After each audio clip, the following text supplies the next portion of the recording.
রণজয় বিষ্ণু আর শ্যামক্তি মুন্ডলির বিয়ের আসর মুহূর্তে হয়ে উঠল এক আবেগঘন ফ্যামিলি রিউনিয়ন। আর এই আবেগের কেন্দ্রে ছিলেন জনপ্রিয় অভিনেতা ও পরিচালক তথাগত মুখার্জি, যাকে আপনারা গুড্ডি ধারাবাহিকে আবির চ্যাটার্জি বা সবার প্রিয় টুটুল হিসেবেই চেনেন। সিরিয়ালে তিনি ছিলেন গুড্ডির শিক্ষক আর পাতানো দাদা। সেই সম্পর্ক যে বাস্তবেও কতটা গভীর তা বিয়ের আসরেই প্রমাণ হল।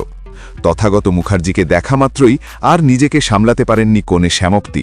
ছুটে গিয়ে জড়িয়ে ধরেন তার প্রিয় সহ অভিনেতা ও দাদাকে। ক্যামেরার সামনে এই দৃশ্য দেখে উপস্থিত সবার চোখেই জল। পর্দায় তাদের ভাই বোনের বা ছাত্র শিক্ষকের রসায়ন যেমন ছিল, বাস্তবেও সেই টান অটুট। তথাগত মুখার্জিও নিজেও আবেগপ্রবণ হয়ে পড়েন।